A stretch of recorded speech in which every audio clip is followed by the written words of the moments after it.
Après la cité de l'Union africaine où il a été reçu le dimanche 16 mars 2025 par le président Félix-Antoine Tshisekedi Tshilombo, l'envoyé spécial du président américain Donald Trump et membre du Congrès Ronny Jackson, accompagné de l'ambassadrice des États-Unis en République démocratique du Congo, Lucie Tamlin, a échangé le lundi 17 mars avec le président de l'Assemblée nationale, l'honorable Vital Kamerhe.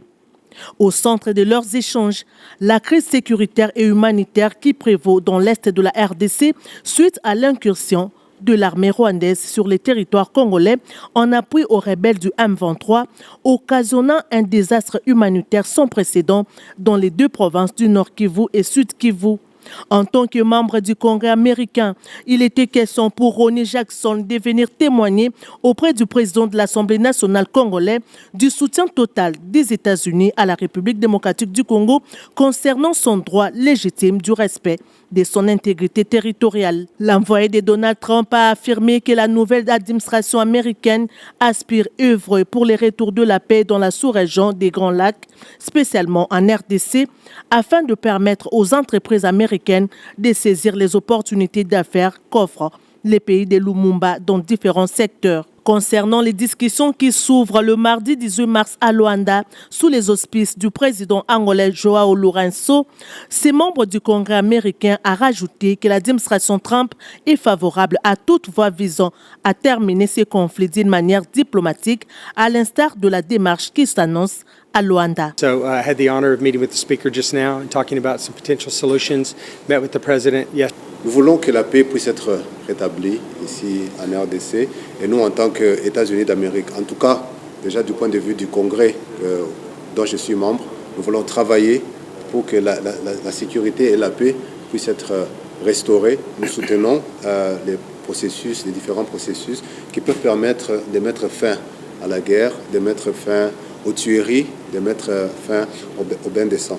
Et tout cela, nous le faisons pour que l'économie puisse reprendre, pour que les entreprises américaines viennent investir et travailler ici en RDC. Le président Trump, c'est un homme d'affaires, donc il aimerait effectivement que les États-Unis et le Congo puissent s'engager dans le domaine des affaires pour que nous puissions avoir la possibilité d'exploiter, d'utiliser les ressources de la RDC pour le développement de la République démocratique du Congo, mais aussi pour notre propre sécurité. Très attentif, le président de la Chambre basse du Parlement, le professeur Vital Kamerhe, s'est montré réceptif et optimiste face à cette démarche américaine. Fort de son expérience dans les processus de paix dans la sous-région des Grands Lacs, le professeur Vital Kamerhe a interpellé les diplomates américains sur la nécessité d'un accompagnement international pour la réussite de la démarche de Luanda.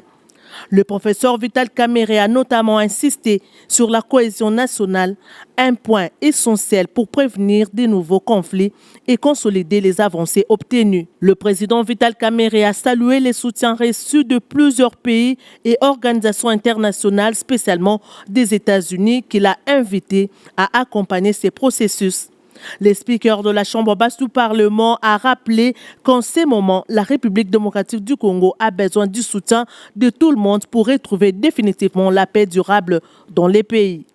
Dans la même perspective, le président de l'Assemblée nationale, le professeur Vital Kamerhe, a échangé avec l'ambassadrice d'Espagne en République démocratique du Congo, Carmen Dir Oreja, venu lui témoigner aussi du soutien du Royaume d'Espagne dans la défense de son intégrité territoriale, aujourd'hui violée par l'armée rwandaise. Cette dernière a rappelé la longue amitié entre son pays et la République démocratique du Congo, une amitié datant de l'indépendance jusqu'à ces jours.